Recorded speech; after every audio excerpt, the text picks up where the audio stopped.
Welcome to Fireteam Chat, IGN's Destiny show. Thank you so much for joining us. Joining me today is Travis Clunky. and our special guest, NemPlays. NemPlays, thank you so much for joining Hey, us today. thank you for having me. It's an honor. No problem.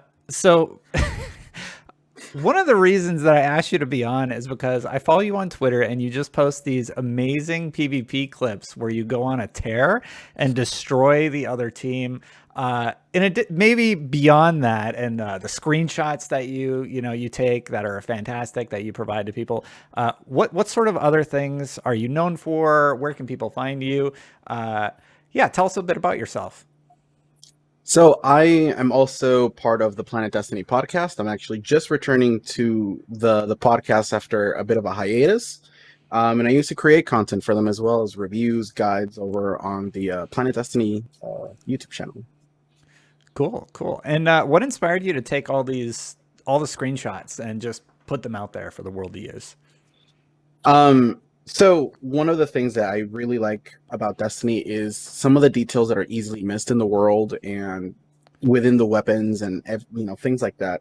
And it's just kind of happened by accident. It's just one of the first things that I remember putting out there was the inside of the malfeasance rounds, and people lost their minds over it. And there was one comment on that post specifically that kind of like made me want to do more of that. One of the designers over at Bungie had seen that video or that image, and he said, "You know what? I'm going to pass this along to the guy who worked on these, because he always seems to think that people don't see this." And the thread was just filled with nothing but positives and love towards like the little minute details that they put into the game. So kind of spiraled from there and decided to take pictures of the world and more recently of other people's guardians for like the fashion shows and stuff like that. That's really cool. I know I also really like your PvP stuff, but screenshots Yeah. are just a lot of fun. So is your main a Void Warlock? Because that's what I usually see you wreck and shop with. Yes, yeah, that's been home for a good while.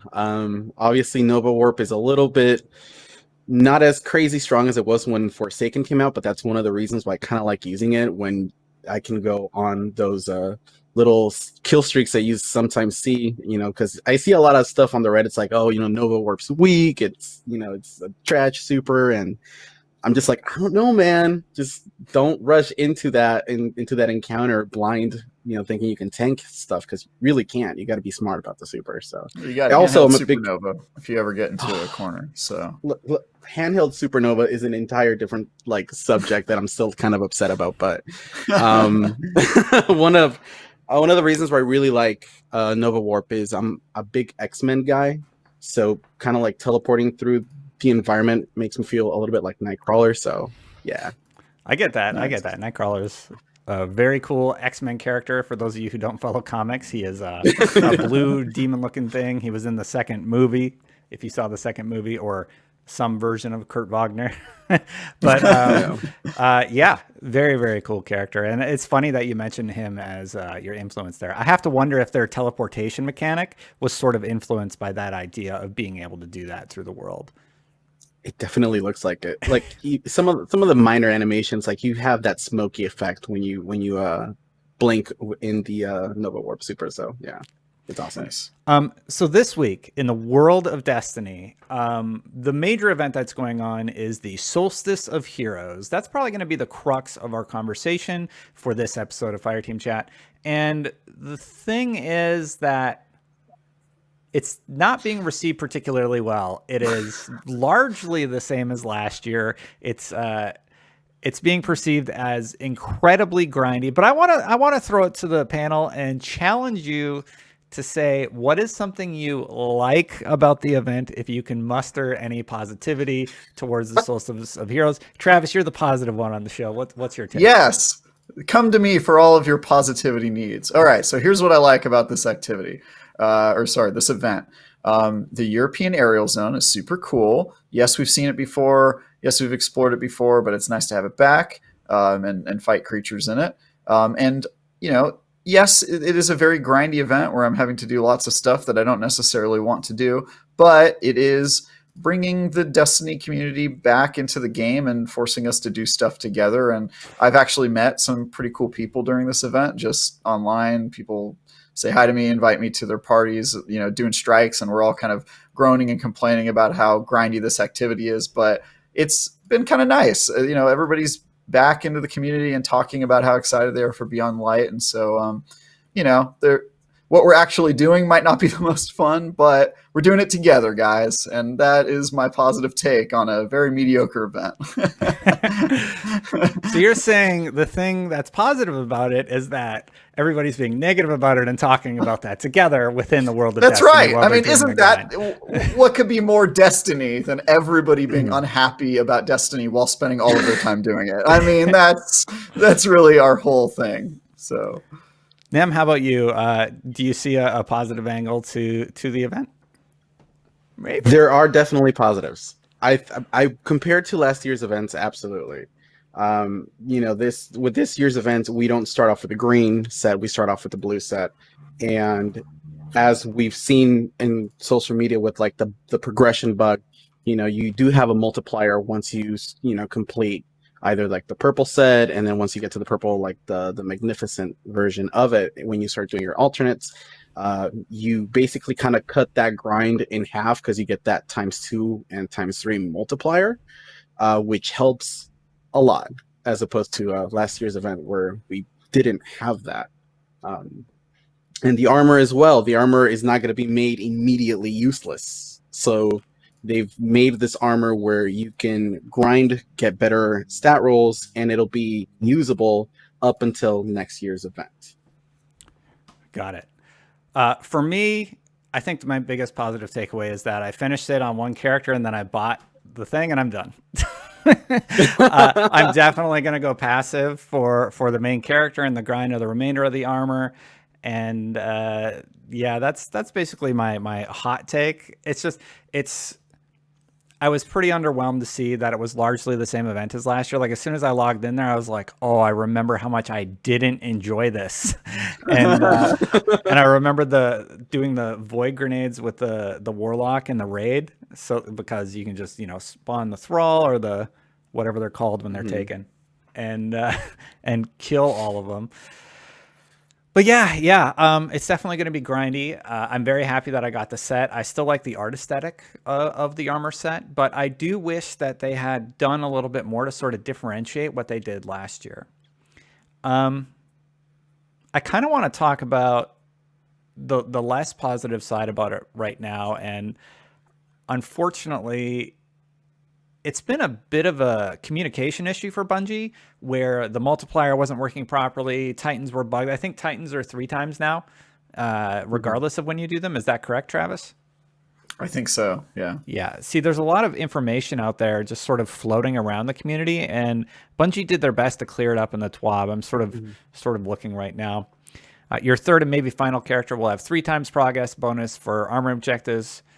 Pretty sweet, et cetera, et cetera. Don't quote me on the Titan thing. I saw that on Twitter, so who knows if that's accurate or not. This has all been unverified as usual. Yeah. But I agree. I think that is part of the problem, right? That there's all these rumors floating around and nobody's really sure like how this event's actually working, and it just seems slapped together. And maybe that's because they're working on a new expansion that also got delayed during COVID, and there's a million other things that they're probably worrying about. So yeah, it has been a little rocky at times. Another thing that wasn't really mentioned that I started seeing today on Twitter is that for example, if you have 2 characters at the magnificent level of the armor, so there's blue, and then there's what? And then there's magnificent. There's 2 purples. Yeah. So there's the blue, majestic, and then magnificent. Yeah. Once you get to the magnificent set, you have the different requirements, either do the nightmare hunt, pit of heresy, master nightfall, trials wins. Let's say if you have 2 characters at magnificent, you don't, from what I'm seeing on Twitter, you don't have to do those requirements twice because they apparently seem to be account wide. So you just need to do them on one, and then your other characters will have that requirement done. And I believe you have to have all your characters on that final quest step for them to be account wide. So once you get there, don't finish any of those requirements until you get your other characters there, and then maybe do it. So if you didn't get it to it this week, maybe do it next week. I am personally on step 2 right now, my hunter. It's not that difficult to do. It's just really, I wouldn't say it really captures the fun part of Destiny. It just feels like extra grindy. And that's my biggest criticism with the entire event. And I just wish there was more, I don't know, it just feels like it's missing some element that would have made it a little bit more enticing to get this gear. Yes. Remember when to they me, did the thing that this is missing is like the big weapon, like an exotic, like something new. Because I think last year I correct me if I'm wrong, but I think there was some sort of exotic that was attached to like doing this event, or they've definitely done that in the past with other like Arbalest and the Revelry. Yeah, like stuff like that, where it's like, oh, okay, well, there's also this other thing to chase that kind of gets everybody hyped. But yeah, to me, the biggest problem is that nothing changed from last year. Like, sure, it's a grind, but they were probably going to make another grindy event anyway. But at least like make the objectives different or something, you know? Yeah. So yeah, it's also very expensive to get the ornamentation to actually get the color glows. It's $15 per character if you pay for it, which is, I think it's right on the dollar amount that we predicted on the previous episode. And it's 6,000 bright dust, which is exactly what we said on the last episode. And it's 6,000 bright dust per character, which I do feel is a little bit high. If they're truly universal ornaments, I feel like for something like that, they should unlock on every character. And somebody was also able to see that Bungie, well, it's data mine, so again, take this with a grain of, well, I'm not even going to say it because I can't verify it, so I should be a little bit more responsible there. They make a lot of money on stuff like this, let's just say that. So I purchased it with Bright Dust. I really, truly wish that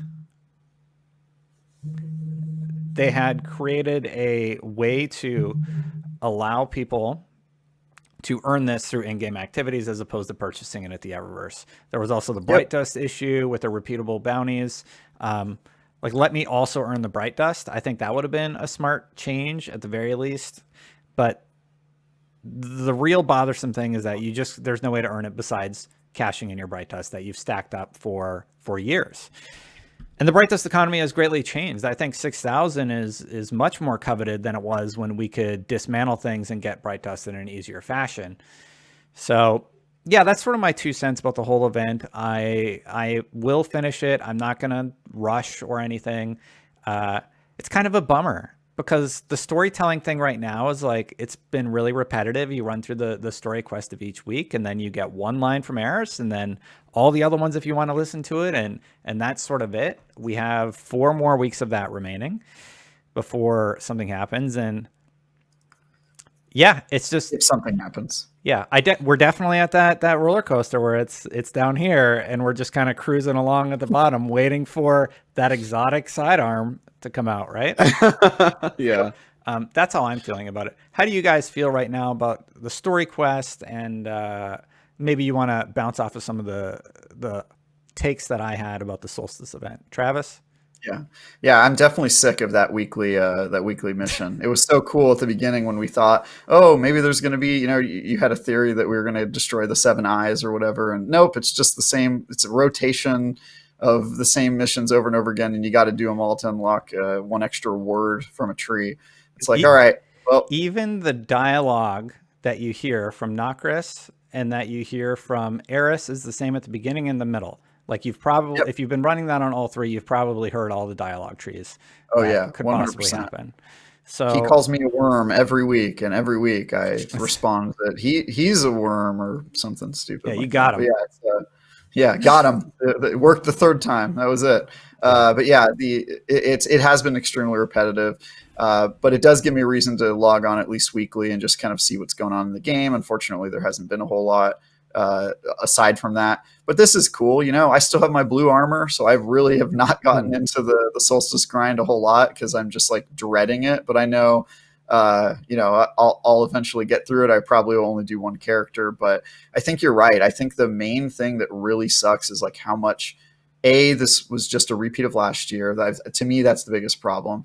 because at least if it had anything new, we would be surprised by something.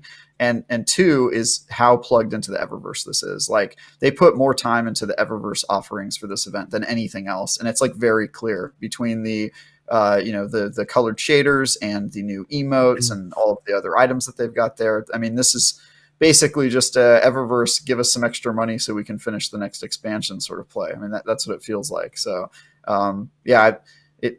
it's classic Destiny, like you said, the roller coaster and all of us in this together, the slog, and getting excited for Beyond Light, while also kind of like bemoaning the current situation that we're in. So I will say this, I don't feel like I need to play Destiny right now, so it does free me up to sort of explore other games, and that's what I usually do with this period of time. I'll sign on, do my 1 weekly quest, and then I just sign off and wait for the next week to get that story beat.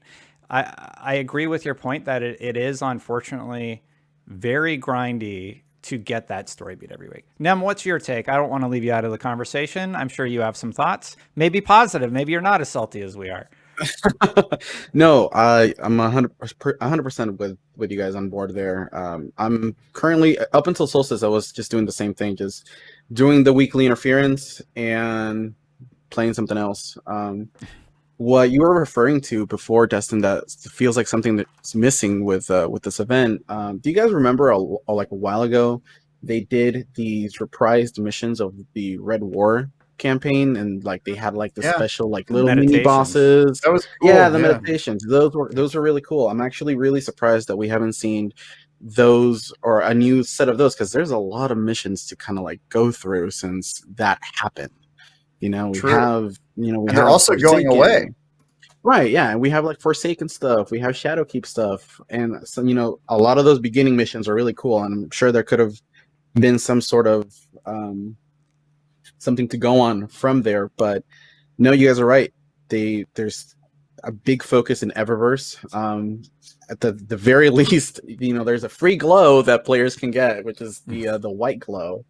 But no, this is definitely the lull between in between the expansions. So if I were doing this event, what I would do is I would just give you, your blue armor, and the way you upgrade it is each armor you have to go and replay one of the campaigns that's going into the vault next fall, right? So it's like, go play through the Red War, and then your helmet is purple and gets your glow, and go play through Curse of Osiris, and your gauntlets, get upgraded. Just like, enjoy this content that's going away, celebrate it before it leaves. That's the Solstice of Heroes, right? And that's the theme.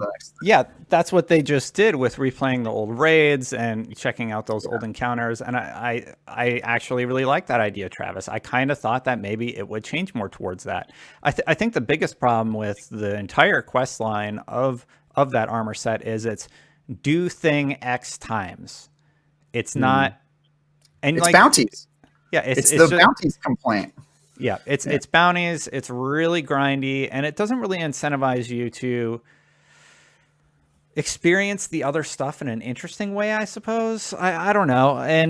And like, I don't want to be an armchair designer here, but I can just tell you in my experience, like this, it's not enjoyable. It feels like a chore, and that's not a good gameplay loop experience, in my opinion. I mean, yeah, sure, I'll do it, but I just feel like something better could have been come up with than just do thing X times. Like, we're already doing that with that story mission. It's do 2 public events that you probably only need to do 2 because everybody can, make it the hard mode, and then go do the other thing for an hour or 2. And then you get your story beat. You get your story beat mission. You turn your thing. You do all that again next week on 3 characters. And I really wish there was anything that changed about, well, okay, the middle part usually changes in the story mission structure, but the intro is exactly the same every week. You go back to that tree, and it's just Eris standing in the same place. Like, maybe she could have moved. Maybe something could happen with the seed. She's just hanging out with the seed. She might as well be a vendor in the tower. You might as well have had a tree in the tower that you complete the quest, and then you go talk to Eris at the tree. I guess I guess we're exploring. I will say, on a more positive aspect, I feel like I'm just rambling here, so I apologize, that at least we have a thing to do, and at least they gave us a new location to go visit a vendor at. Do you guys have any final thoughts about Very light content week for Destiny. No, I'm just ready for Beyond Light already, beyond anything, and I'm not looking forward to this grind. Even though I'm only doing one character, it feels like a death march. So, Yeah. Nem, sorry, are you just doing the armor set, or what are you doing instead of Destiny the grindy stuff that's going on? So I actually got the Majestic set on the first day for all the characters. Wow. So I'm committed, just because Try again, hard. like they made this armor like where it's a little bit more relevant. So I kind of want to take advantage of it this time around. Even though we do have like the universal ornaments as well, but I like the subclass glows. And I mean, after that, I don't know, man.